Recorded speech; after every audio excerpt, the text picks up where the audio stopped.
You ready? Okay. We know that I guess we need to talk about a memorandum of understanding for Claremont Middle and something about elementary parts. Just kind of explain to me what's going on there. And I think as we're moving forward with growth and planning and looking at the future of the two new schools that will be coming in and what that means for Claremont Middle, there were talks, the superintendent and I in growth planning went out and spoke with that faculty and staff just to field questions and concerns and had some really productive discussion there. There were some preliminary plans that were discussed, and I stress the word preliminary. We got, I think, the overall feeling of the staff, faculty and staff, was that they'd like to keep together as much as possible, and they made that very clear. And then, so it looks like there's going to be different nuances that come along with that. Obviously, there's going to be some discomfort to get to the new school when you look at space and where you can have students located while the construction is going on. Claremont Middle will be open all next year, and so nothing changes for those people for next year. It's the following school year that there would have to be some relocation of students and staff. We've got pretty specific contract language on the instructional side that when it comes to opening and closing the schools you're aware of, and redistricting, rezoning. But in looking at, I think with growth planning, Kelly's going back to take the ideas that she had from the meeting and relook at what the possibilities were. So I think we need to see what type of alternative plans she comes up with, and then try to design an MOU and work together around whatever that plan is to keep people intact as much as they can. I'm still waiting on some thoughts and some parameters just from a district standpoint and board standpoint of what that would look like and what concessions would be made and what guarantees could be made, because the word guarantee kept coming up. And essentially folks are guaranteed a position like they would be, and I think some of the, obviously anybody that's PSC would have a spot, and anybody that's annual, and what the position that the superintendent stated at the meeting was anybody that was annual, that the current sitting principal would be asking back to his school the following year would be guaranteed a position also. So there are certain things that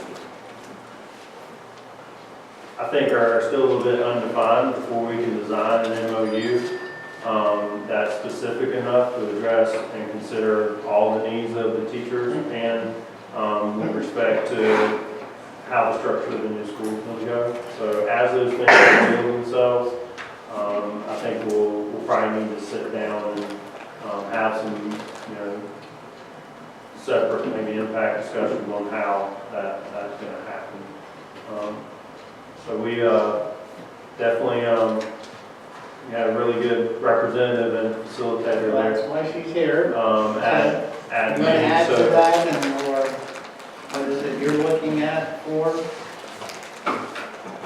When we first met on Monday, it was pretty much the way that it was explained to Howard and I, pretty much done deal that we were going to be close. And we still maintain the secrecy of it, didn't let everybody else know, which came back at us with our fellow employees, because they should claim I should have known. So there was so much that was going on behind the scenes, and everybody also knew about us possibly closing down well before the staff did. So at the very first, there was a lot of distrust with the teachers and staff. And that was expressed early. When he said it was productive, I was like, okay, so there's a new word for productive now. So it was a very interesting meeting.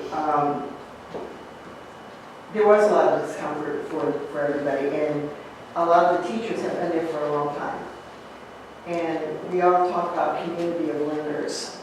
In our case, we have a community of learners with the teachers and students involved. And we are a school that's kind of different than others because we have the kids who couldn't go to the charter schools. We have the kids that are just local and struggle. And they go to the charter school and their behavior drops and they get kicked back to us. So we have a lot of different ways that we have got a community of learners together.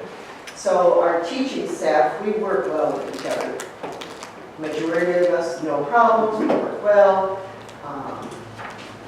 And we see that when you have a new school and you disperse us or have a new school, you don't have that camaraderie and everything the first few years of the school. And I think it's a huge disservice to the students of Claremont Middle School. It's not just me, it was the consensus at the meeting that it's important to keep Claremont's kids, Claremont Middle School or Claremont's students together, and the teachers, because it's cohesive. And everybody talks about a community of learners, and our community of learners will be disbanded and we won't have that building of trust that we have. It's going to have to be built again. So we actually, we were talking about the relocation and what we need to do, and Windkill and Eastridge Middle and rezoning, and it left everybody with, okay, what am I going to do? So we were told that we would be guaranteed, especially PSC, that they would be able to come back, but not everybody has a professional contract. And annual contract, I'm not worried about me. I know that I'm going to bounce wherever I need to be. That's not an issue. But the annual contract teachers, they're worried because some of them don't believe that they can be hired back with the new principal. If the principal had them before, usually when a principal takes over a school, they bring their own people. And instead of going to even the new school down in the Four Corners area, their concern is they're going to be stuck someplace not conducive without our community of learners. Our goal is, pardon? How far are you from Gray? Left grade middle school. Huh? I just left grade middle school. No, Finally got that literacy coverage, you know? About 6 Yeah, it's 8 miles. miles from my house. And that's not an issue for me to go. No, but I'm talking about what kind of room do they have? I'm not actually sure of all. I know they had dropped some, but I do know they're planning on having more of the kids from rezoning. Part of the rezoning is the kids by South Lake will be going there. And part of the restructuring, part of the restructuring is going to permanently move them to Gray and Eastridge, not necessarily Windy Hill, correct me if I'm wrong. It's more of Gray and Eastridge. And they're Well, what was described to me was Windy Hill and Eastridge, I think is what was said at the meeting. But I think it's I'll be honest with you, that's outside of my purview. yes, you do. So, What we understood that, they were going to send kids to Gray with the rezoning, but the majority of our kids end up in Eastridge and at, and 6th graders will be at Claremont Elementary. right, 6th grade, we go back. The original rough plan they had. Right. And so, the concern is like, okay, can we actually get together? And we want to have some sort of memorable of understanding and saying, okay, like in 2 years' time, can we come back to the school? Can we come back to Claremont Middle? Because it's teachers that make Claremont Middle as strong as what it is. And we work hard to get to where we're going. We work with these students and affect change, and everybody wants to still have the opportunity to move back. I mean, our first choice is to stay together and never be separated. We're not sure if Claremont Elementary teachers automatically go to the new school? If Claremont Elementary teachers, Teachers, do they automatically go? I have no idea. So there was. I would say no. I don't think there's any guarantee that, I mean, you're coming, even the numbers do not even fit. I say the number of students that are going to be housed at this K through 8, it alters the number. So it's going to be a whole rezoning process. So I think making a guarantee to one person over here, you might not be able to uphold that guarantee if you guaranteed somebody something over here. So, it's going to be difficult to honor guarantees. I think that's probably where distinct language in the contract came from, was because there had to be some metrics to the madness. And allocations have to follow students, and it is still a Claremont community school, a Claremont school. We're kind of concerned about when we actually rezone and restructure that, real Yacola had worked for is not going to be there anymore. So with teaching and staff, and so if you're saying like the Claremont Elementary schools aren't guaranteed, that adds another dimension, but because they don't have as many students as it is now. Yeah, so it's a small school. So you guys are what, 800 for K through 6 students or K through 5? Yeah, it's 800 for K through 5, and then 400. That's what I thought. So that's bigger than what they have now. So, they don't. Well, especially with you guys applying enrollment. I mean, y'all are sitting below 500 now? 500. Yeah. So, right there, if there's 532, some kids are going to go, and they're not, they won't be redistricted back there. So, I'm just going to, my goal as, being over HR and employee relations is to try and ease this process as best I can within the parameters of what the board decides on how they're rezoning things. So, I think as we see what parameters are set and what their plan's going to look like, then we can, if there are some things that we can, set through MOU and the bargaining atmosphere, then we identify those things in the past. And as it is, I've always worked with struggling students, and there's a lot of us that like that. I mean, we can really affect change with these kids, and you just want to be able to come back to it, and that's when you have. I did. I happen to, not that I'm an expert in this area at all, but I happened to be meeting with an unhappy parent down at Gray Middle School this week who's wanting to talk about why they can't find a speech therapist. And in the midst of that conversation, Ms. Chapman sat in on the conference with the parent, and something happened to be said about the new schools going on. And she said, oh, we could incorporate all of Claremont Middle down here. And I looked at her, and I just thought that was a strange, that she would have that much room, and she and her AP were sitting there and said, no, we could have a plan of how we could do this. So, hey, I'm just throwing that out as an option. I'm not sure that those are the most, they're probably definitely not the decision makers on that, but B, that's probably not their department to truly analyze whether that school can handle that or not. I think they do have expertise in that area and need to weigh in, but I'm not sure they can handle that in the students or not. See, when Gray was being reconstructed, when they put on the old and put the new, all the teachers just transferred over. And the same with the other new schools. I know when Lake Mineola started, Ms. Shelton was very fortunate to take all the students or all the teachers that she wanted because it was a brand new school. But when you have schools that have that, Claremont Middle, Claremont Elementary have been since the beginning of time in this area. And it's a foundation, and it's a whole point for the community. And I just keep stressing again, because everything that we do, we address community of learners, teachers and students alike, and we want to be able to have some guarantee that we can still be able to teach at Claremont Middle.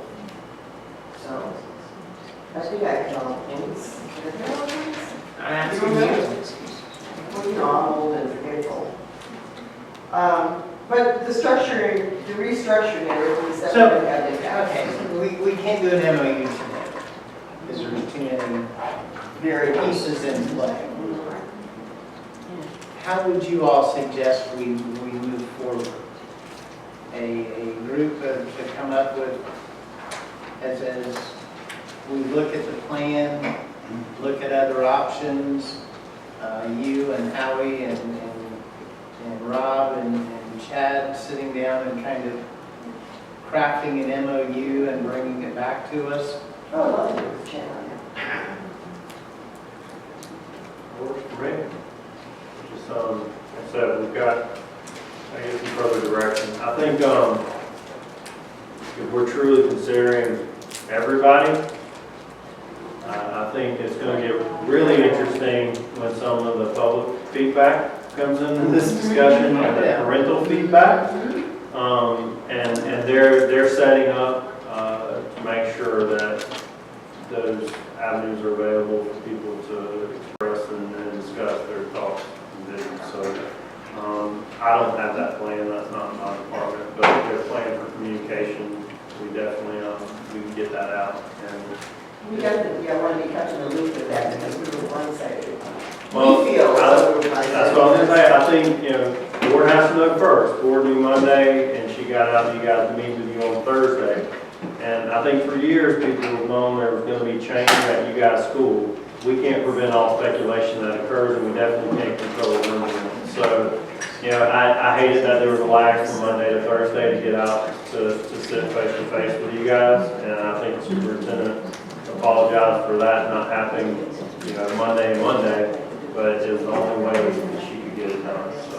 When we had questions, everything last year regarding that, we were told that we would be able to stay on location, which is part of the confusion. We were told that they'd be built as sort of school with Claremont Middle School, and so when everybody was just kind of blindsided with it, and other people like, knew well before we did what was going on.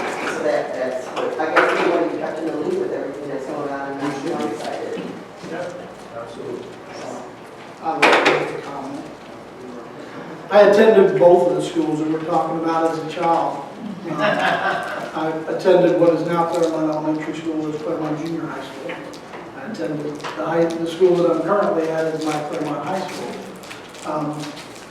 Wonderful things are about to happen by bringing in the school named William Cole. It's going to be the pride of Lake County, I promise you.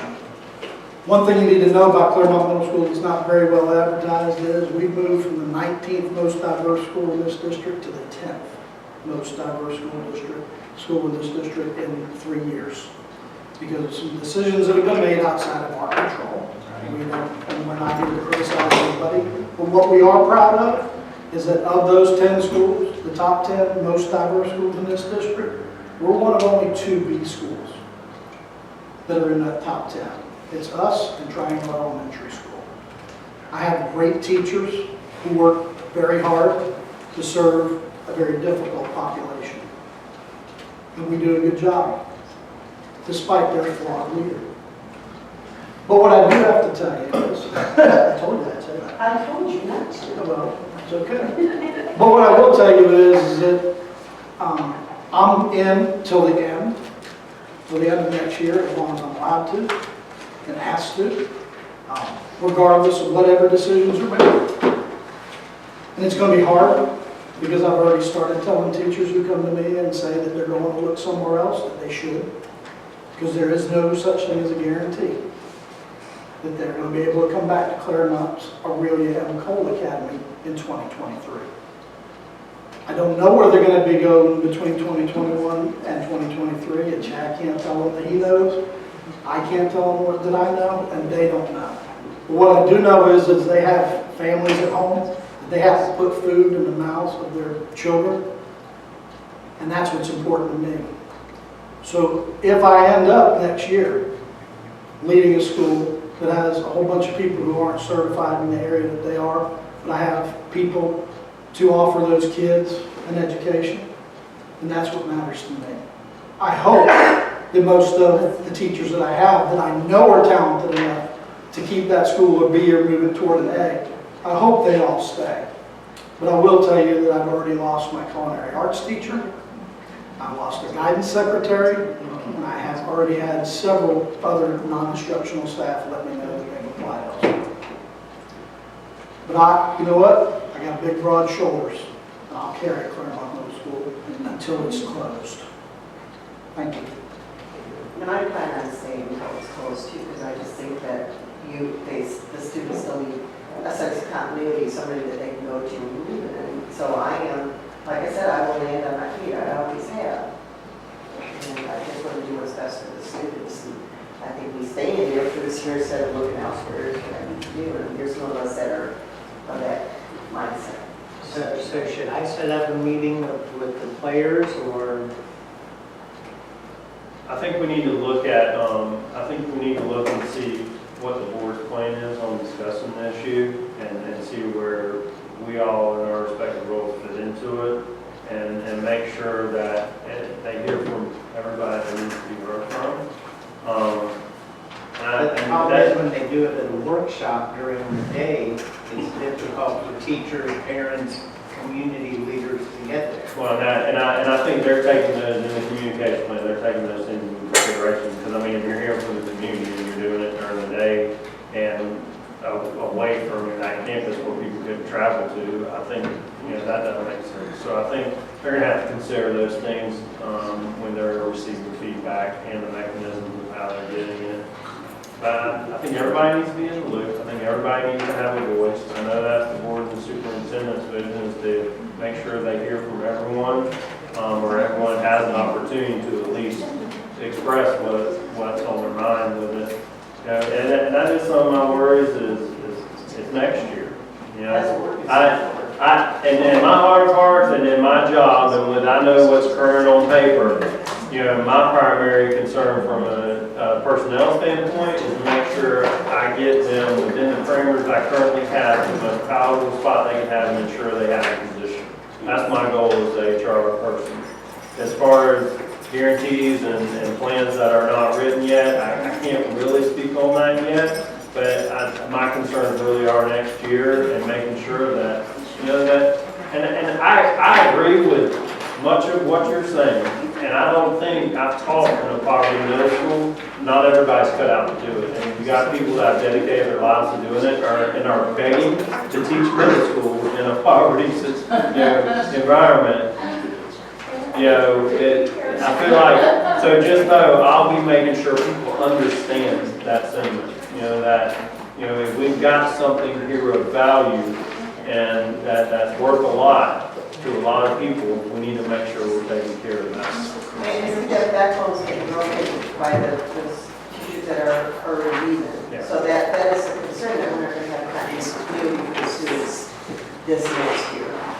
Not this year, but for next year. And Now, are we talking moving portables somewhere? there was one of the things that we had discussed, maybe putting portables on Claremont Elementary and just us keeping us together there to work to find a way to keep all the teachers and everybody together. And we're saying because Claremont Elementary does not have that many students as it is now, that combining both of us together now will also give us a taste of what being K through 8 will look like. So they were thinking about, like moving portables, but it comes down to the cost. It's like this. Well, that's what I'm looking at, they might be. I think they're looking at, they've heard that feedback, initial feedback, and now Kelly's going back and she's formulating some different scenarios for the superintendent's board to explore. So, when I say productive, that's what I define productive as, is you guys gave valuable feedback, and just taking that back and trying to generate some plans that are more powerful than what you guys initially saw.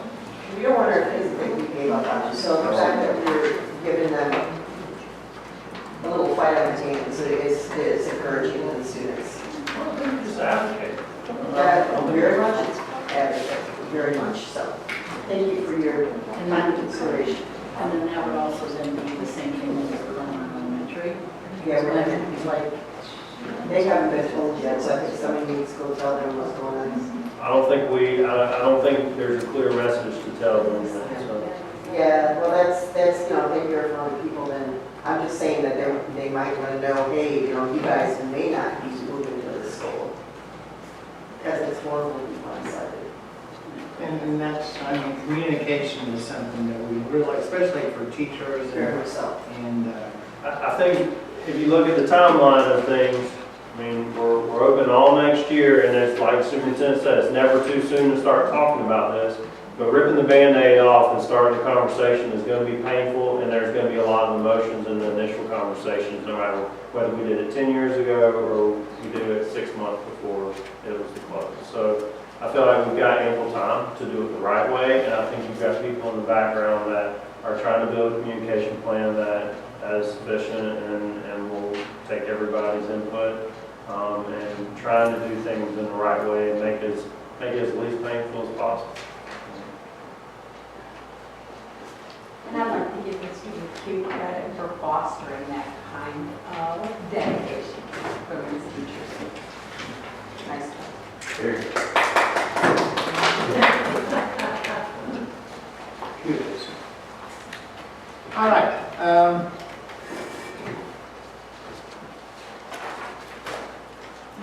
I can look at the whole concept of looking into rocks. I had some outside folks go through the ESE 139s from 2007 to current, and there were some interesting questions that on our finances I want to discuss, and then I'm just flying through these.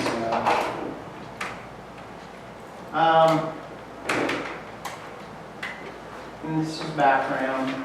This is our fund balance since 2007, and you can see. Bigger. Can you make it a little bigger, please? Sorry, I'm blind. Sorry. Thank you. There. And So for specifics here, this is ESE. no, ESE 139s are state budgets that are turned into the state. So they follow the red book. And so we went through and looked at budgets. There's some questions. I'm going to skip on. Let's some interesting things. Looking at the material and supplies budget from 2007 on, you can see that last year we budgeted $12 million for material and supplies and only spent $6 million. The year before that, we budgeted $9 million and only spent $3 million. Currently, we're budgeting $14 million. So, obviously, there's been some cost savings, some money. What are we planning on spending $14 million on that our history in the last we had a low in 16, 17 of only $5 million. So, I think that becomes a question. I think you get into a pretty broad category of materials and supplies, so I think we need to get some, have you asked those questions of the CFO as far as materials and supplies and? We have brought that up before, but Well, this is a summary. If you want to go ask him right now, we could take a caucus and. No, I was asking what his response was, if you said you would. This is based on what they just turned into the state, the Form ESE 139s. So this is within the ESE budget. No. That's what they call the form. All right, help me make the connection between the data you're putting here and the form, the ESE. No, I'm confused on what you're it's saying. not ESE. Oh, okay, all right, I got It's not what you're ESE, saying. that's just Oh, what okay. they name the form. I got you, okay. This is all part of what turns into the state Okay, as part of the red book. okay. So, and that's why we looked at spending from 2007 forward. And so we keep saying that there's no money, but apparently there are pots of money somewhere. Are those, my question will be, are those funds that are restricted to materials and supplies? They are in the 5,500 budget, which is, I went through that earlier. 5,000 is material and supplies budget. School supplies, textbook, cleaning materials, tools, a variety of things. Okay, so are you saying that money could be used? That's, How? it's not restricted. Is it a categorical that could be spent on salaries? Quite possibly, that's the question. We're just asking questions.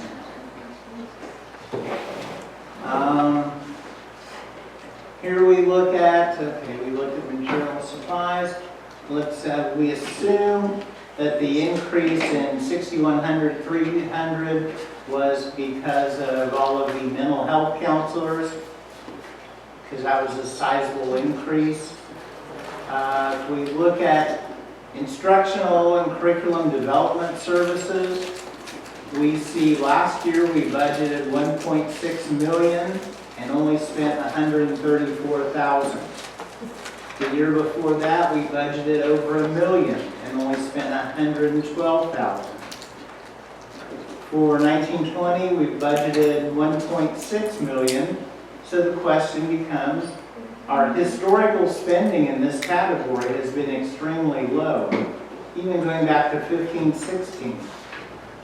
So why is this so high and what are we planning on spending? Salaries and instructional related technology, the salaries have nearly doubled from 18-19 to 19 and 20. So is there an explanation for that?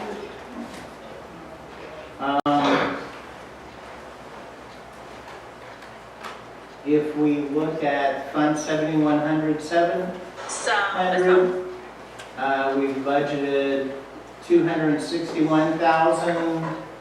And I mean, if you look historically, back in 16-17, we only spent 22,000. So we have to explain what the spending is in that category. And let's go back to 7100. And it's just an other.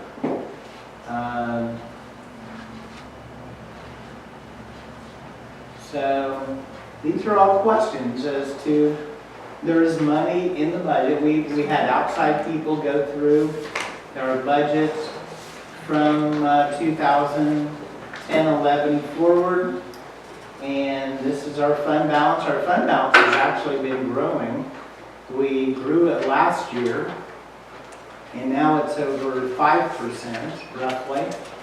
And look at unrestricted and restricted fund balance together, or unassigned. So there are some questions that is it everything that we're looking at as far as raises? No, but there are some questions that would need to be answered as far as these pots of money that seemingly aren't matching any spending.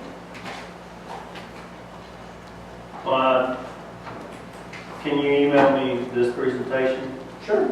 Okay, and I definitely want to get you answers to all those questions, so I've got all that. And you know, my first question will be, looking at these categorical areas, are these monies that can be used for salary purposes? I mean, that's the big question there. So I'll be prepared to answer those questions Let's look at salaries. when I come back. All right, hang on.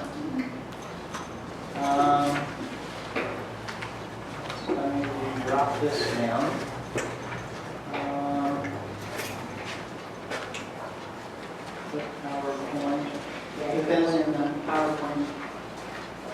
5 or 6.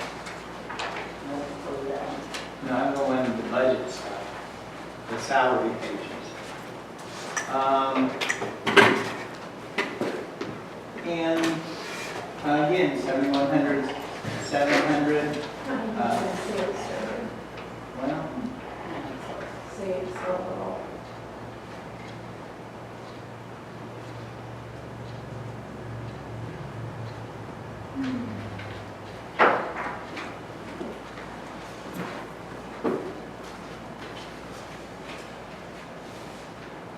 I go with what I was getting. Like here, purchase services. We're budgeting $59 million in purchase services. And last year only spent, looks like 52. So what is all of the purchase services that we're going to be purchasing? Looking at, there's more purchase services. We've talked about materials, supplies.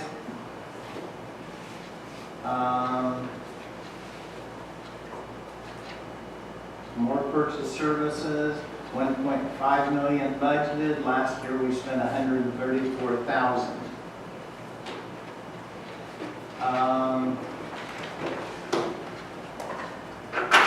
So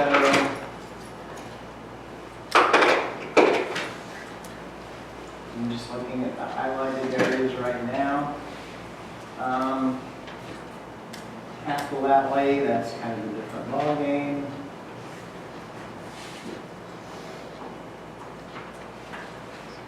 I was hoping Scott would be here today to be able to address some of this, but I think if you would let me know, then he would have come. We've given you guys unlimited access to Mr. Ward and to answer any questions possible.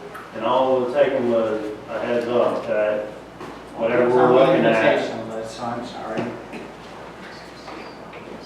So, I don't think, Stuart, you can sell that however you want, but I think, you know, if you would have said, hey, can Scott come and I've got some specific questions that we'd like some input on, he'd be here. So I don't know, okay, I can't say that. I'm just asking the questions. Well, but, you know, okay, I hear your questions, and for probably the 20th time, I will offer for the CFO to be here and answer any questions that you have, as long as you let me know that you want him to be here. And then we at let any you know. time, you can schedule an appointment with him and come in and ask those questions that are specific to budget. Because at the end of the day, this is bargaining, and we're going to be, and my goal is if there's money I can bargain with in these questions you're asking, I want those answers also, so I can be in here and we can have the purpose of bargaining. But this seems to show, this presentation, I need to take a look at it and go back and listen to what you presented and try and get you some answers, and I'd like to get the person that can answer those questions for you in front. So I hope to do that at our next session. All right, thank you. All right, then, next on your list is best and brightest update. All right.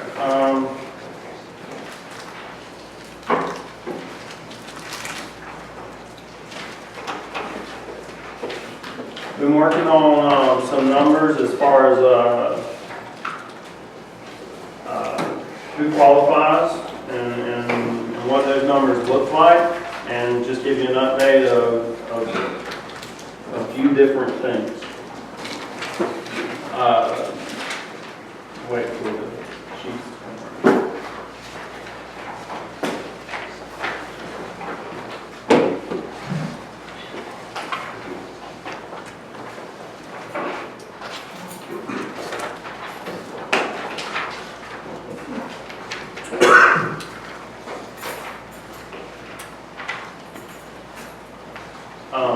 Nailing down proportionate share, which is the amount that we have to give to our charter schools, both conversion and regular charters off the top. That's what we're working at nailing down. Because what our allocation of the 4.2 million and change was based on a point in time. At the time they came up with the conference report last year when they released our allocation. But what we wanted to make sure is that that amount was not going to be prorated based on upcoming FTE surveys. So we got information from the Department of Education that said, we do not believe that it's going to be prorated. We don't see how it could be possible to be prorated based on later counts. So I feel a little bit better about that. But what we do want to base on our methodology is a FTE count to give them their proportionate share, just like we would with any proportionate share for them. So as of tomorrow, the final adjustments to FTE can be made, and we can look at what their share is. Because to be honest with you, what it appears on the surface is that when we were looking at projections for enrollment for our regular schools versus our charter schools, I think everyone thought that these charter schools were going to have a higher enrollment than what they actually wound up with.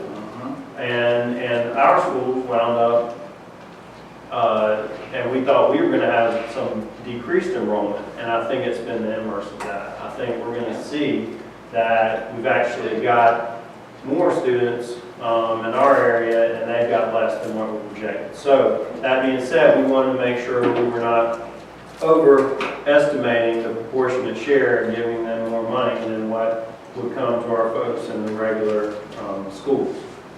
So that's kind of the proportionate share thing. I will have more of a, I still think you're probably operating in that $3.6 million window from the 4.2, but those are big numbers just to be guessing around on. So we'll have more definite numbers as those counts are solidified by the end of the year.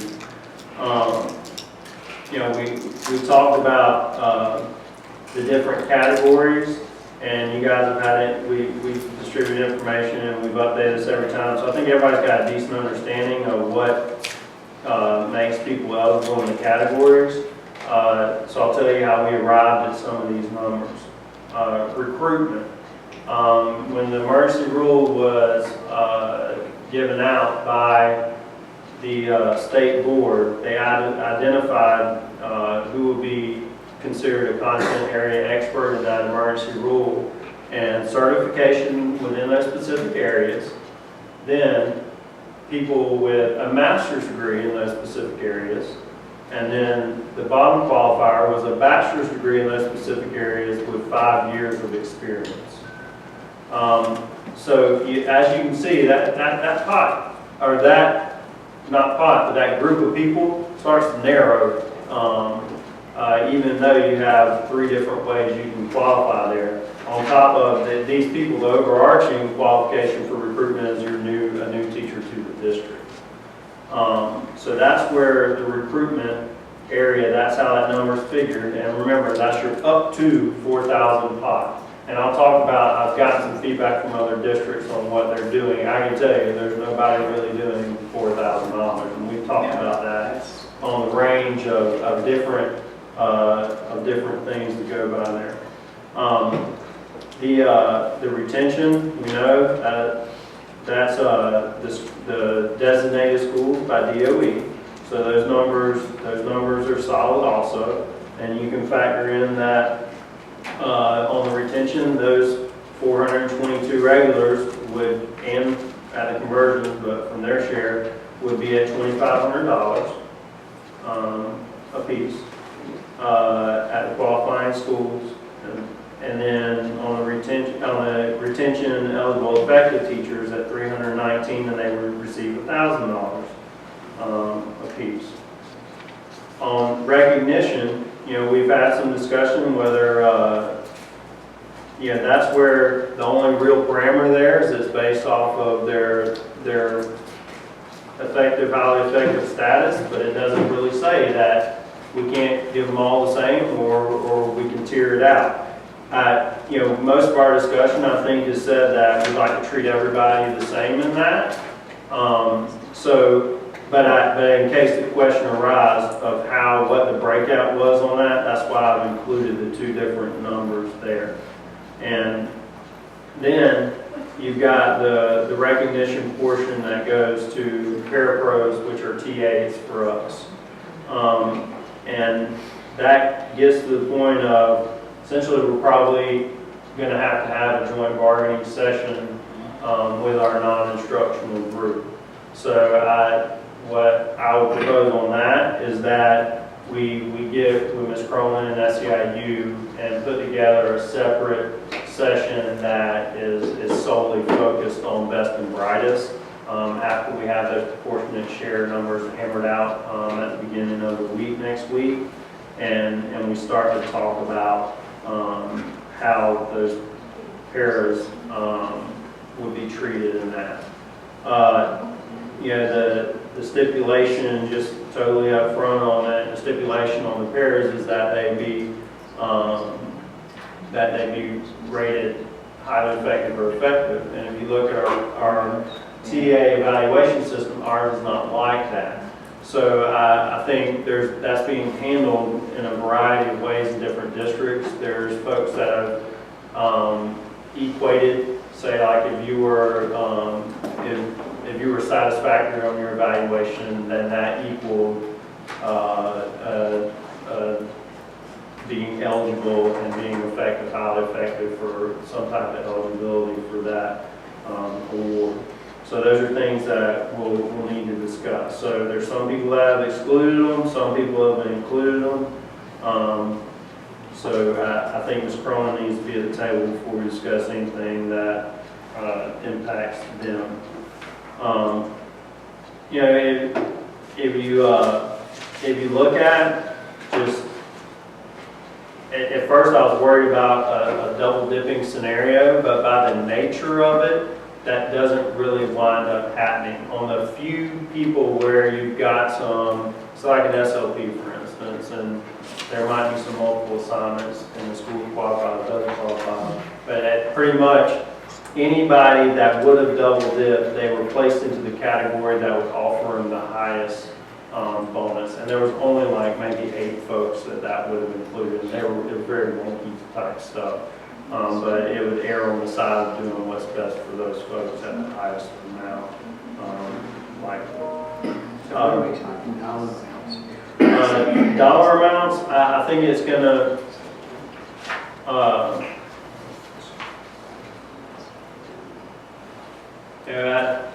I think we've got decisions to make, and that the dollar amounts, I'm a little weary of going too deep into that, because in that place of we probably can talk about what that looks like for the guaranteed pots. Let me see if I can get that up here. Chad, the one question that I had was, we have situations throughout the county where people have been CRT or meeting coach, and they just moved into that position, but yet they were highly effective, and they've been in that position, and they were placed in it because the need was there. So they were there for 5 days. If they would have stayed in the classroom 5 more days, then they would have gotten their highly effective pay. And they did not receive anything because of it, because they moved to that position. And that's just kind of a little bit of, it's just kind of a little disconcerting with, the fairness and the equity of that. Because you do it for the betterment of the school, and yet you lose the pay. I get what you're saying, but it's still driven by assignment. And that's trying to make best and brightest fair is, Well, it's the same thing with school recognition money or anything else. If the teacher decides to leave and the school decides to not give them money because they've transferred to a different school or whatever, it's the same type of situation. I mean, it's hard.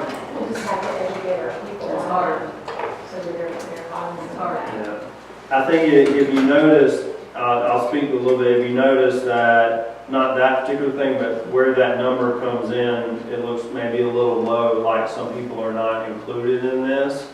You've got some folks that are new to the district that would not qualify because they don't have an evaluation. Some of them might be included in that recruitment if they qualify in that bucket, but then you have others that came in from other districts that do have a summative evaluation that they would be able to document and be able to fit into a category. So those are things that we would have to consider in that also, because they don't let you rule out folks that if they've got some data on file to bring with them and that they can authenticate. Let's say, for instance, if you're doing, I think that if your goal was to get as much, this is similar to what another district did, but based on kind of where we're lying on proportionate numbers. Say you were doing recruitment at $1,000, the $2,500 has to be at the HE level, the $1,000 at the effective level, and then on your recognition, every other teacher, every other instructional personnel pretty much, if they came in at 1,000 and then you still had, say, half of a $500 amount for a para group, then you would come in around 3.7 million. It would be right around what would be available. I think, but it's kind of hard to tell, yeah. So once we have that dollar amount, I definitely will I'll be able to lay out more scenarios. But that's kind of a ballpark range. If you're trying to get as many people as close to the same thing as possible, but Ms. Cronin might have a different opinion about that. So I'm not saying that's a proposition. That's just a scenario that's similar to one of the other districts that I've seen. But I'll tell you, it's a little bit all over the place with the different districts that are working with this. So that's what I have as far as an update. If it's okay with you, I'll reach out to Ms. Cronin and I'll have Ms. Sickman try and line up between you guys and her a date. Cool. And anybody's invited that would love to talk to Best and Brightest. It's my absolute favorite. I made some probably unsavory comments about Best and Brightest today, but that's at my own private home. I have videotape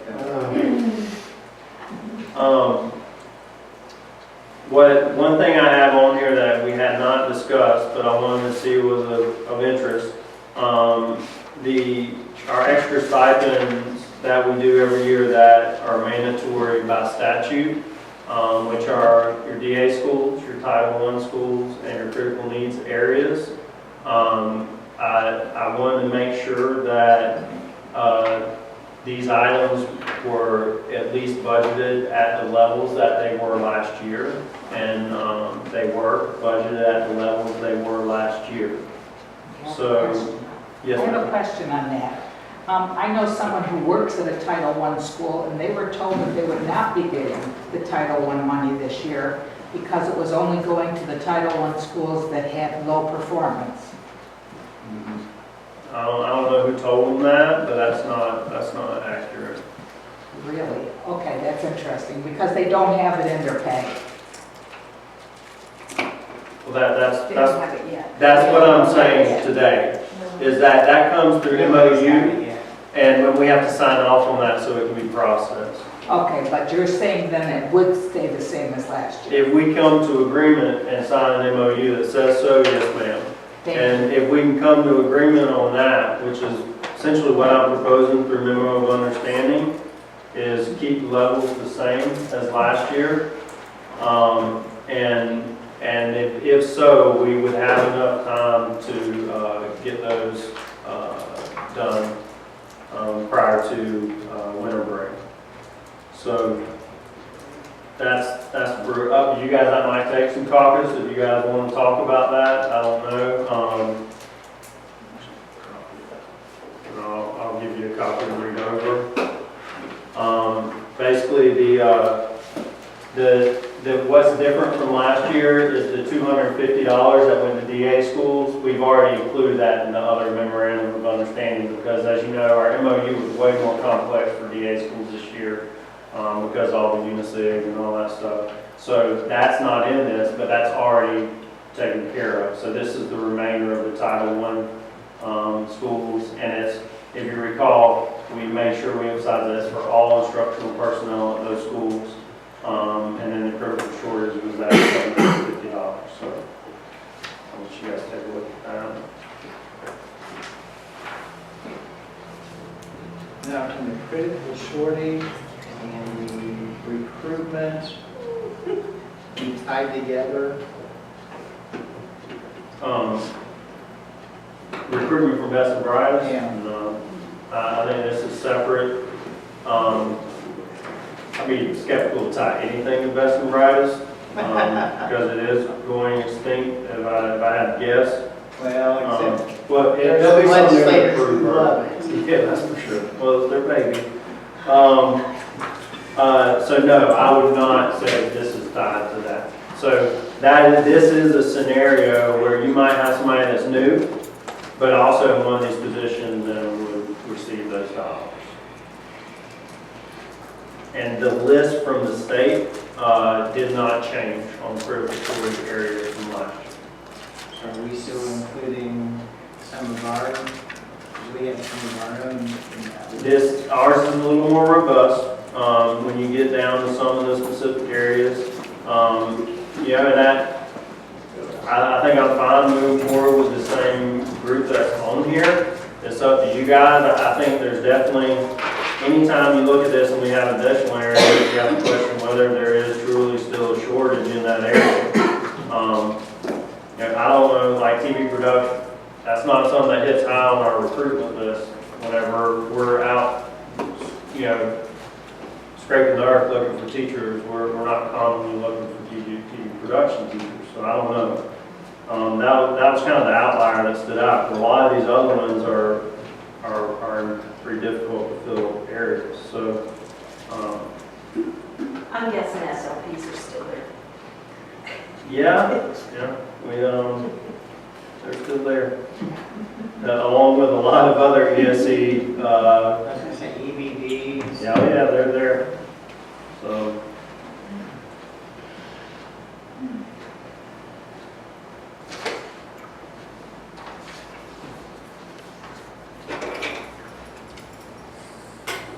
So should we? So let's do a caucus.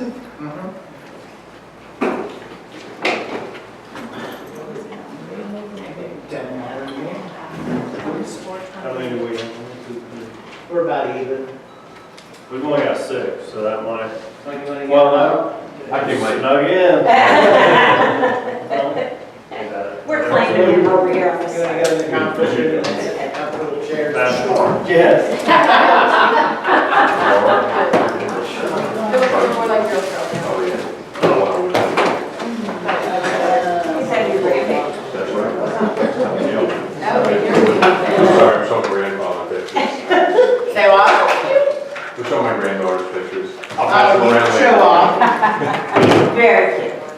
Rob's giving us the bits why he shows. Okay.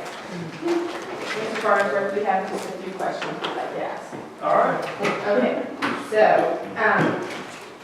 in the memo of understanding, if a teacher was at a Title I school who also qualified as critical need, would they be eligible for both, the 500 and the 750? Yes, ma'am, that is correct. Okay, and then our next question is, if a teacher at the high school, since calculus was definitely called out, taught one period of calculus, but the rest a non-calculus math class, how would that, is it prorated, is it? I believe it's already.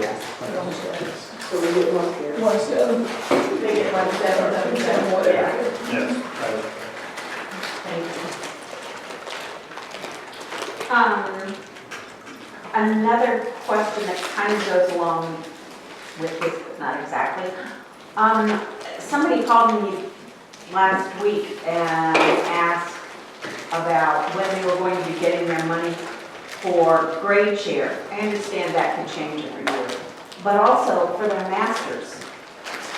She called payroll and then called me back and said, well, they said it will be in the October 31st paycheck. She had her master's last year. She's going to have her master's next year. Why can't that automatically roll over? Doesn't it? No. Yeah.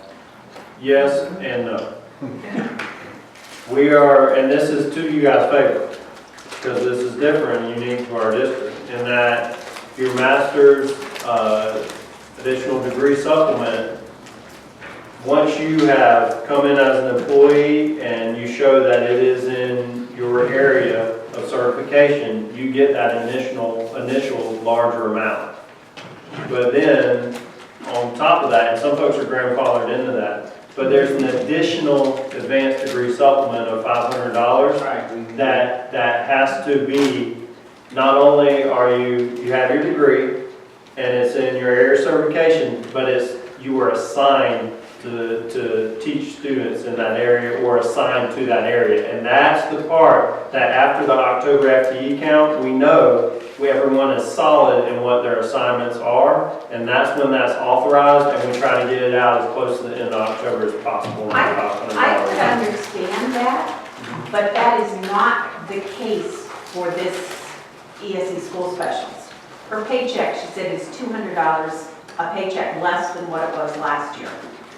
I think I can't speak to individuals' paychecks. I think you'll have to give me that person's name, and I can run a full salary analysis on there, and I can contact them directly and discuss what their issue is. Well, and I think some of the issue here is if you are PSE, grandfathered in, why should you have to wait to get your large amount until they check out the smaller amount?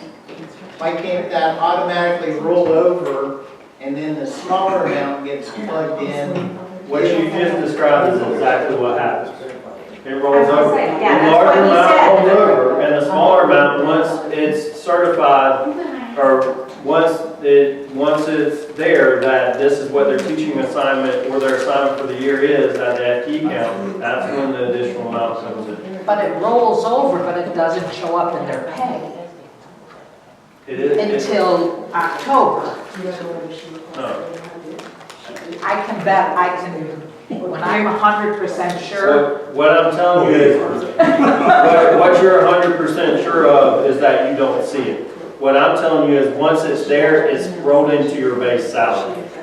It's part of your base salary. So if you're looking for that on a check stub or wherever you're looking that you're guaranteed that you might not see that amount lined out, it's because it becomes part of your base salary. And that might be part of the ability to roll it over year after year. I don't know why it's done that way, but that's the way it's done. I think maybe we need to gather more information on this. What would you like gathered? I think we need to, as far as Okay. asking teachers Yeah, absolutely. more so, because I think it's a more prevalent problem than we think it is. I think if it was highly prevalent, I'd know a lot more, I'd hear a lot more about it. So, but I would like for you to, I'm not saying there can't be errors within our system by any means. So if there are individuals that feel like they're not getting it, then please give me their names and let me analyze them.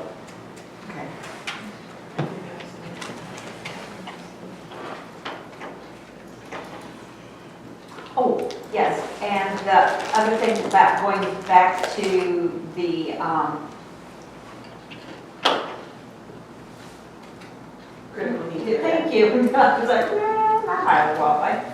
Critical needs. It says self-contained EBD and ASD. We no longer have that. Yeah, you are correct. That was an oversight on my part. Now, as soon as I sat down and looked at it, of course, when I got here, I said, you know what? That lingo has changed. So now it's Access. IND? academic access. IND and- wasn't on here before, but that's Yeah. access, but a lot of our ASD students are now in access. So, or it's self-contained behavior is pretty much EBD.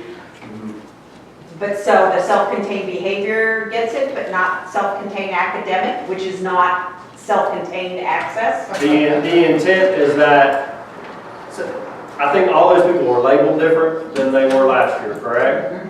And all those people got that last year, they're just labeled different.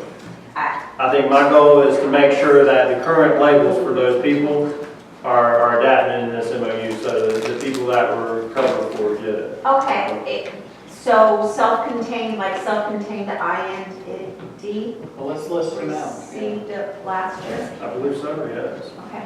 Now, I can tell you, and the reason I can say that with pretty good confidence, just about everybody under the sun that's ESC and instructional received it last year. I can't think of any group, instructional ESC teachers that were excluded from this. And they were, it was, I just can't see that it happened.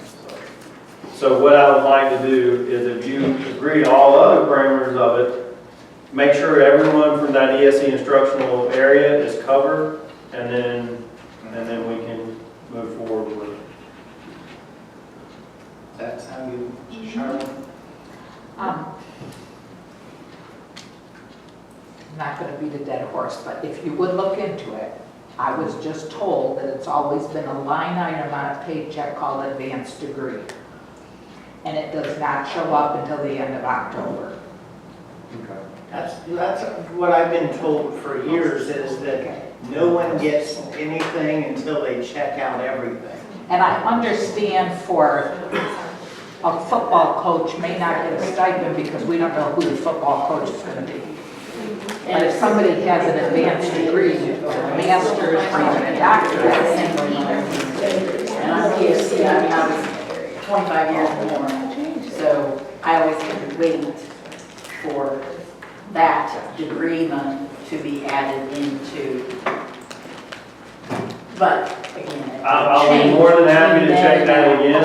I can tell you the additional advanced degree supplement is included in a separate line, and the larger amount that you got the previous year is part of your base salary and not laid out separately. But if it, say someone's new to the district, and could they be waiting on both? If they're new, that could be a possibility. I'm not sure, that's something I would have to check into. But I'll definitely look into that, absolutely. thank you. I don't think that unless we make a change in the wording of that MOU, because that right now just goes to self-contained, I mean, ASD.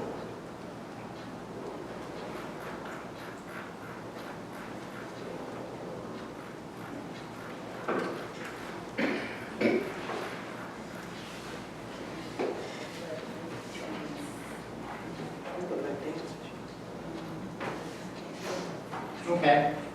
I'll make those adjustments on the ESC positions and send you a revised draft in the morning.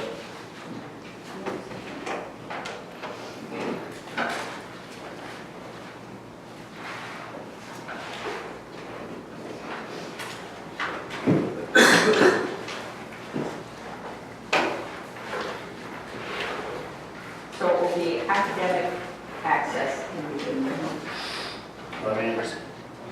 Let me make sure on the titles. I don't want to quote any titles at this point. I just want to make sure I get them all.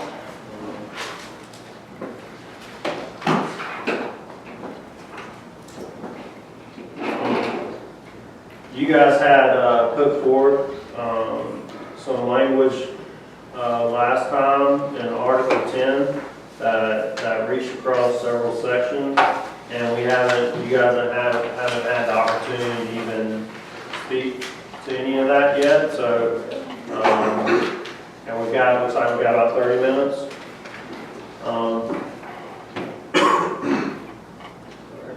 Yeah, around that little and some change. I don't know if that's what you'd like to talk about. Or... Sure.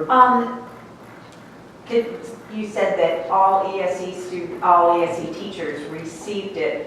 So does that also cover like VE? Let me double check.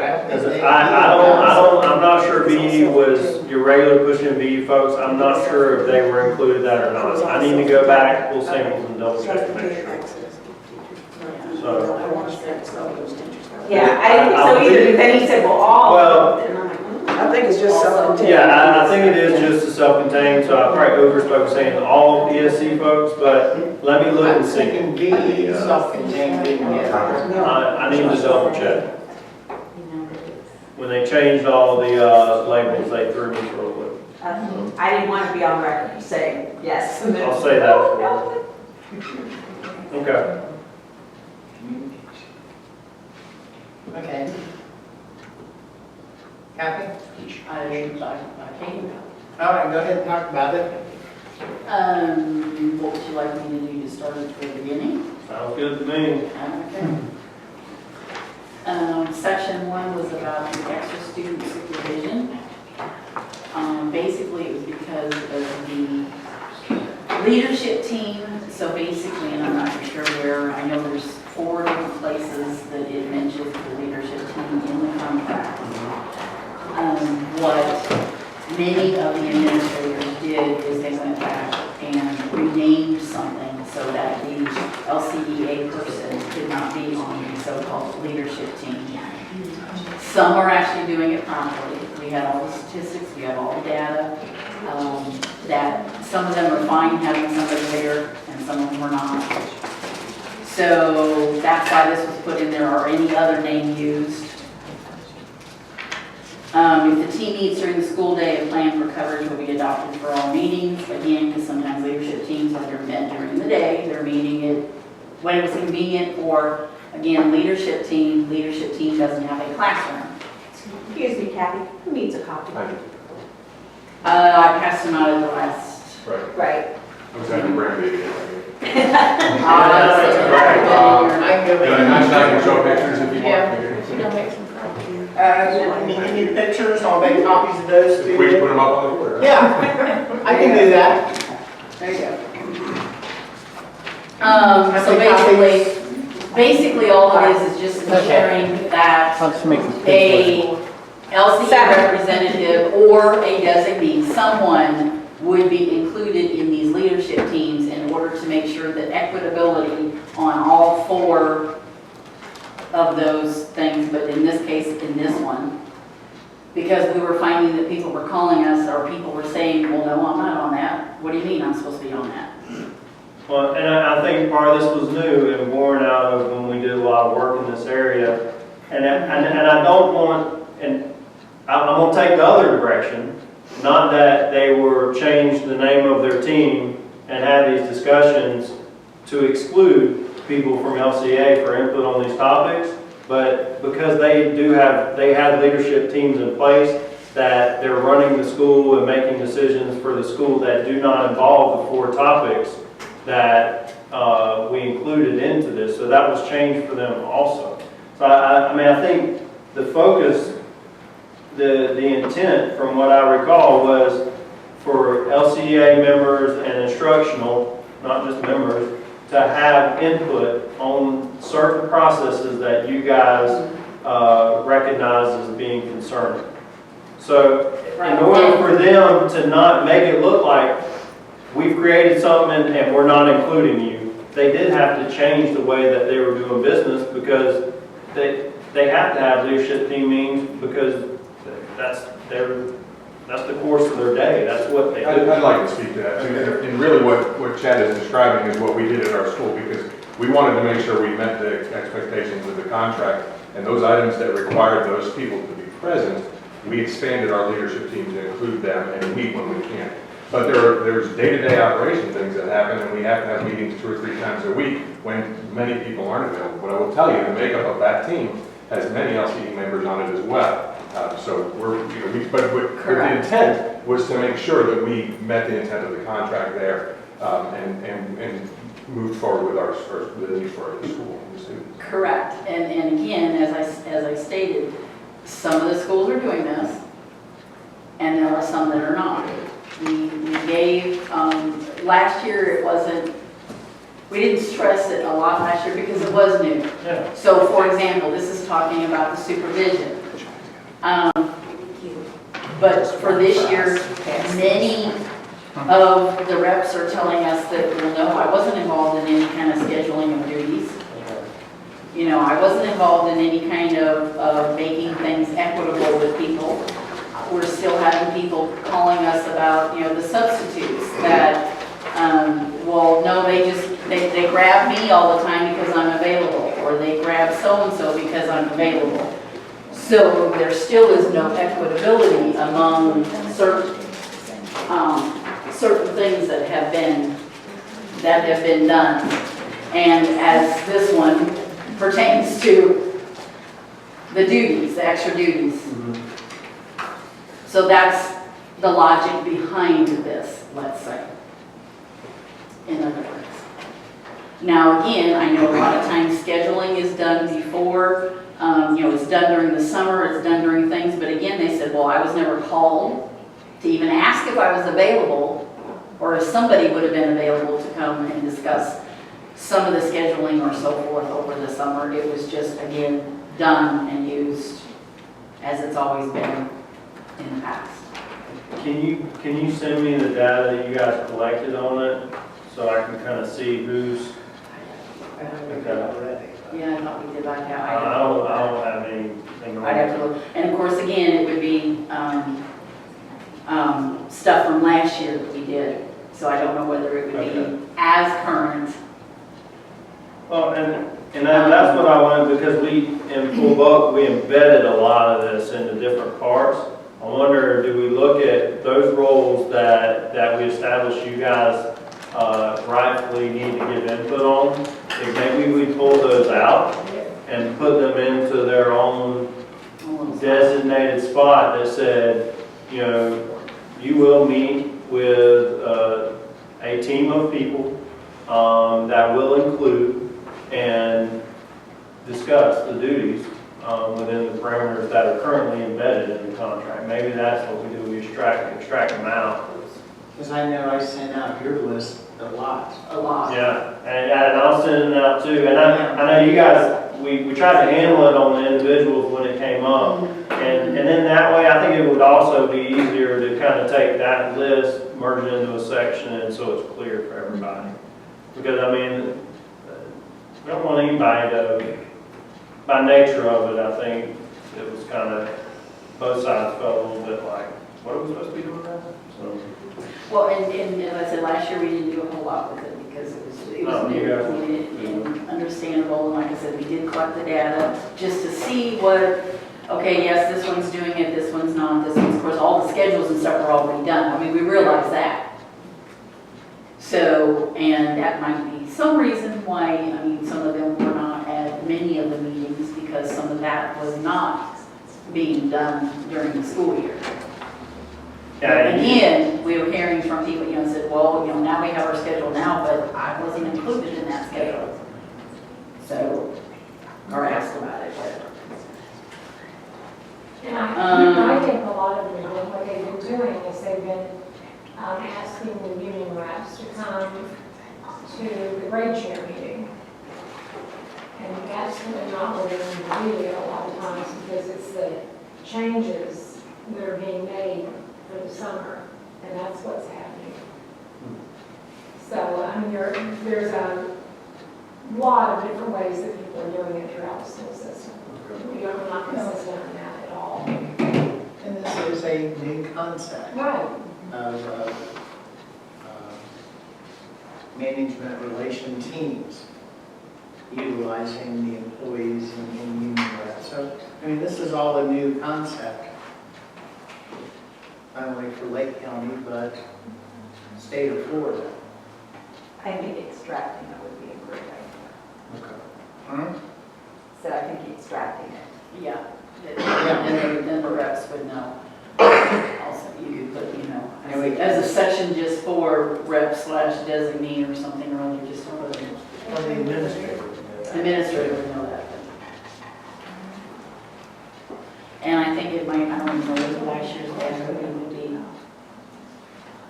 able to be used for this year. Some of it. I'm not for sure, to tell you the truth.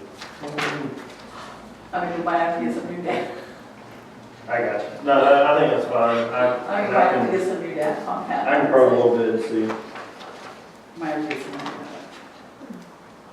The next section was section 8 that we looked at, because now we are hearing from people when they're talking about a so-called instructional framework that has been presented, that the teachers are supposed to follow and go through.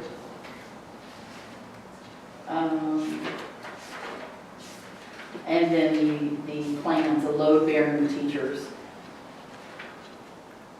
Just to specify that these are classroom teachers that would be, and I think that's how, unless you want to put it as classroom teachers, but we're required to maintain daily, weekly lesson plans.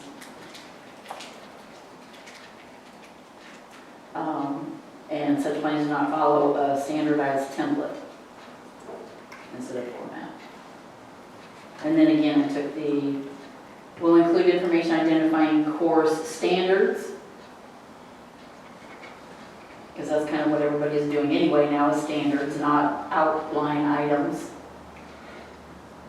And such plans made available on a weekly basis and do not need administrative approval.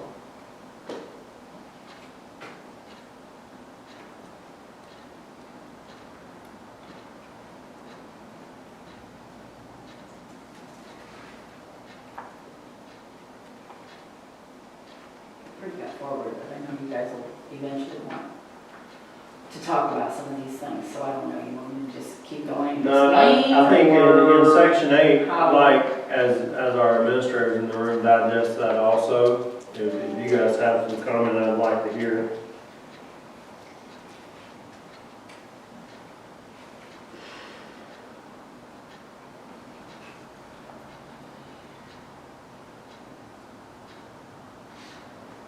Because what I really wanted the opportunity was to hear from you guys' perspective on it, because I'm going to have to take this back to the academic team and talk about this, because there's a lot of. Right. I figured exactly. Kathy, what is that last, such plans will be made available on a weekly basis and do not need administrative approval. What do you mean by that? The weekly, because I took out daily, because we don't really go by daily plans anyway. That's just not, No, nobody does daily. I took it out. right? And so I just did, I said such plans will be made on a weekly basis. And then as requested by the principal, everybody just kind of know, that you have to do it. So it's lesson plans on a weekly basis, and they do not need administrative approval. If the administrator wants to go in and approve them and look at them, they're on a share folder or they review them. But my question is that if there's something else that's maybe outside of that blueprint, that they're going to do something differently, and That's not within it. if it's not within it, then we need to just have that conversation to let us know what they're doing. For example, I'm not Yeah, I'm following. not following. So if they were, blueprint said, they were going to read Romeo and Juliet, and they were supposed to do something with that. And then the teacher decided, no, on this one, we're going to do something on the outside, and thinking outside of the box, that the normal instructional plans said not to do. Well, or the to do. blueprint's only a guide anyway. Well, they're guides, but I still want to know what you're doing in that classroom, because eventually, if it's something that may be offensive to someone, it's going to come back to me anyway. I think, I'm So- going to use the word extreme, but I think extremes is the wrong word here. So I'm going to use the Romeo and Juliet. So we all know around the table what has to happen. West Side Story is based on Romeo and Juliet. If the teacher suddenly decides, you know what, I'm going to be different. I'm going to show West Side Story instead of actually having them read Romeo and Juliet. That steps beyond the instructions. They shouldn't do that. They Well, gotta read. I used to do media dell'arte as part of Shakespeare. But they still read what they had to read in the standard, right? I guess I'm still Yeah. confused, because you can still look at those plans. I'm not saying that they're not going to be available for you. And if you looked at those plans and you didn't want that person doing it, you could still say, well, I'm sorry, but no, we need to Let's talk do about something it. else. Why do we need What to I'm watch saying so is- not need administrative approval? Why do we need that wording? Well, that's what Why are I'm we saying, not you just- don't need that wording, because what we're seeing is, it's not administrator approval, it's coaches that want to approve it, which is of course probably from the administrator. We have coaches that are going and approving lesson plans. I don't, okay. Yeah, And remember, making guys, we're high somebody school. change Elementary is a lesson whole plans. nother ballgame. And again, it's probably coming from a principal, but I have no idea whether that is or not. But what I'm saying is, we have some groups of, and I'm not even talking about DA people, I'm talking about regular schools now, that teachers are supposed to turn in something by Friday afternoon, Monday morning, whatever. They're told, so they turn it in, and then to coach, whomever, they turn it in, then they have to get approval before they can actually put it like on some sort of the share folder I just think or those whatever. schools need to be dealt with individually. Yeah. I honestly do, whatever those schools are, I think they just need to be dealt with And individually. give try. And so, And I they just, say, I don't well, I know can nothing about approve coach. these. And that's what it says right here, because I can approve them, as requested by the principal. So I can approve that, and I can do whatever I want, because it says right there. But I think other people would read and do not need administrative approval, is We you don't. can't tell me because I don't need your approval on this. I do I think whatever I want. that could be the interpretation, so I think using that language is kind of, So what would you suggest?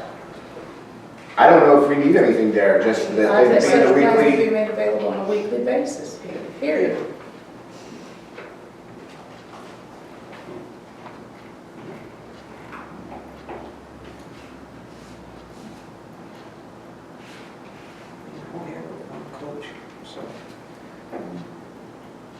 So that rest always says, I want my math coach, my reading coach, and everyone in my CRT to all approve the lesson plans, because there's nothing in here that says I can't do And that. that's one reason why sometimes some of the schools have the collaborative planning to begin with, to make sure that the coaches and CRTs, and they see all these things, and they make sure that the plan is done how they think it needs to be done. And that's So why- are you saying that Because they just. if you were to say, as requested by the principal, take out the as requested by the administration, then are you cutting out the, if you're a big concern the literacy coaches or the coaches, not really administration looking at the lesson plans?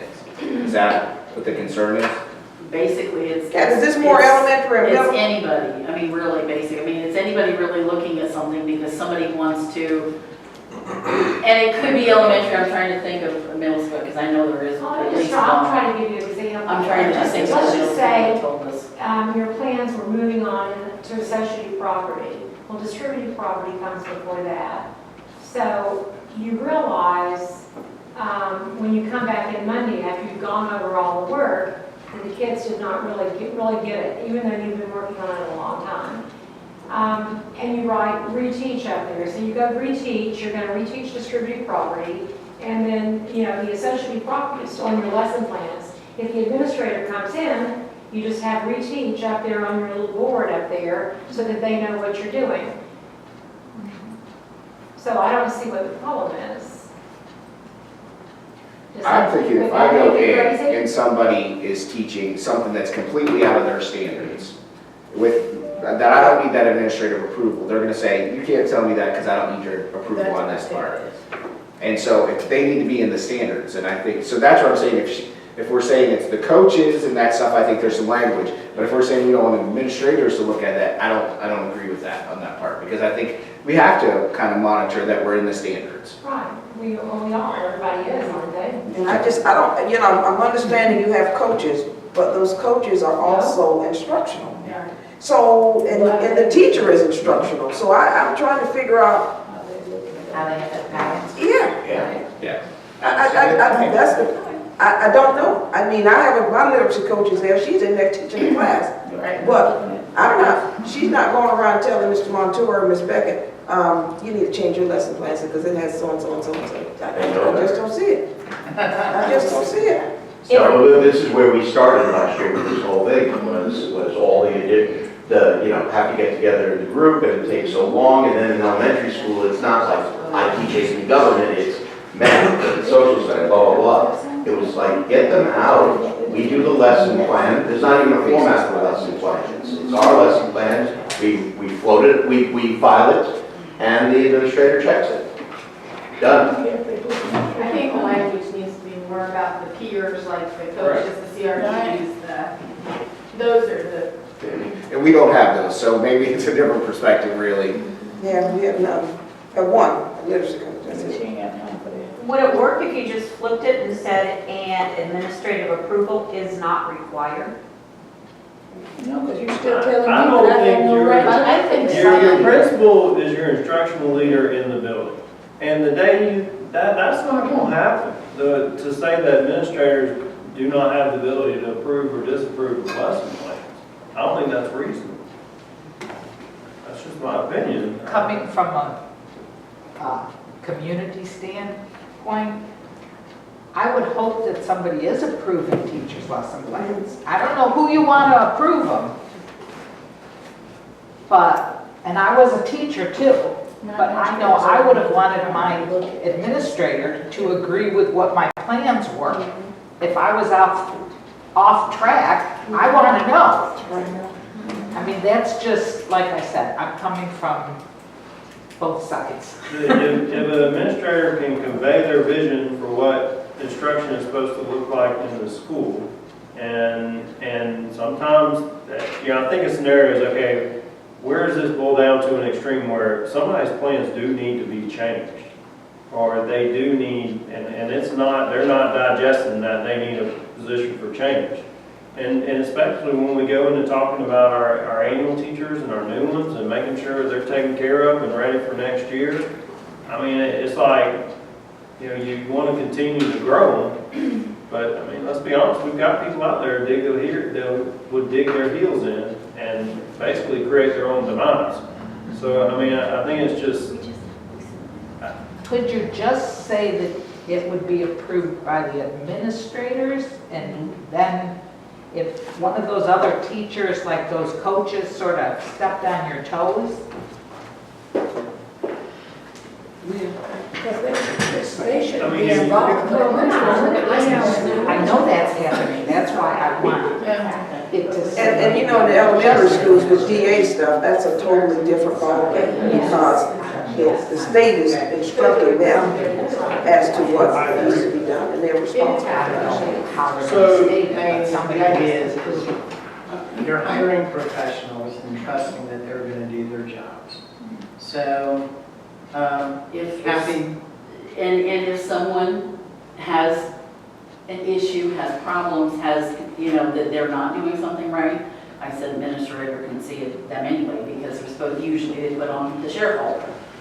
So, I mean, they can look at them whenever they want, I mean, but they're there.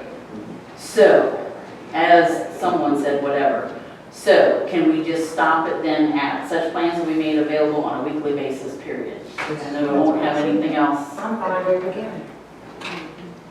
I'm fine. We just ended right there. Can somebody please define load-bearing teachers?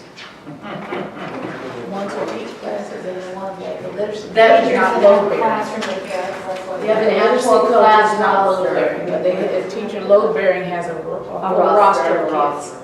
But some of our media specialists are teaching keyboarding classes, and they have a roster, but they're not considered load bearing. Inclusion teachers? Inclusion teachers. So you're saying those teachers should not have to do plans? No, I'm just, That's what this That's says. right. I think they should. They don't need a planning period?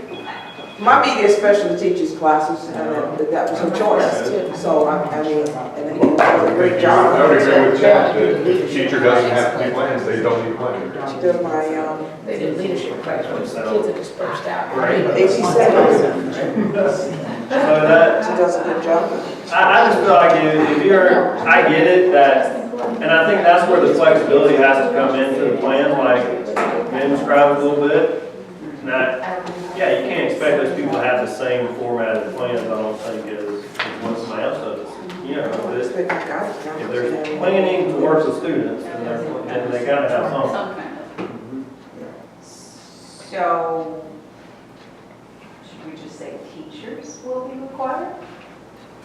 That's what the language was before. I think it started. That's what the language was before. I think that's fine. And the problem is, and that applies to like every teacher, that if an administrator would ask them to do something, because sometimes now, but that's, If we said teachers may be required, No, it's not like that's, that. yeah, they, I just teachers think have to have lessons. just keep it as teachers, will be required to maintain daily. Teachers have to have, lessons like this.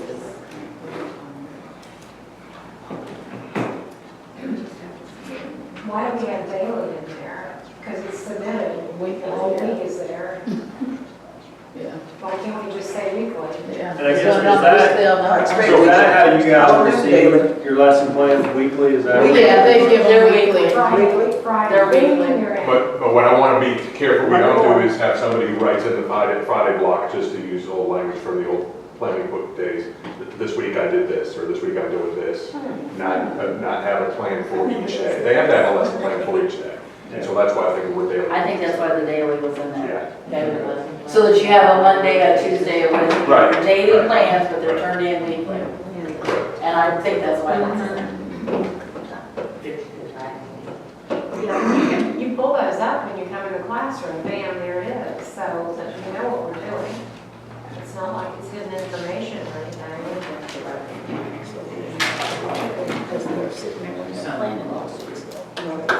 You got 9 minutes. On these first two, I definitely think we had some good discussion on those two. So as we're looking forward, I can look at extracting those things out of the different areas of the contract and work on some language for that. And then in this section 8, I'd like to look at some of those areas, and I'd also like to talk with the academic team at the district office on that also. And I'd like to get to the bottom of a little more of what is going on as far as when we get peers and things like that, so involved. Okay, while you're doing that then, can I ask you then to ask, and it's probably going to be the academic team too, Okay. that's why I'm asking. If you would look at section 2 in the teaching conditions, Okay. because it talks about the, Section 2? I don't have it on here, but I'm just asking him to look at it to see in section 2, about the common assessments and that, because I know that things were said about different, what we're gonna do, whether performance matters, whatever, but common assessments are a big thing, especially in, I think, elementary, whatever, but, Well, those just varies in high schools, we do that. so All the it's, teachers, all like, they had IPD today, so, I mean, they it's play. just something that we may want to kind of look at and discuss something about, some of that. And I think that would be your actor, that'd be Emily. And Okay. and that's why I didn't put anything in here. I was like, okay, I don't have, All right. but we may want to have a discussion on it. Well, all right, I'll look at that section also and have an open discussion with them. So if we want to set another date, I think obviously if we need that separate meeting that includes SEIU, I think maybe we pull that out of normal bargaining and do that. So we'll get with you guys on that date. But as far as looking forward for strictly LCEA purposes.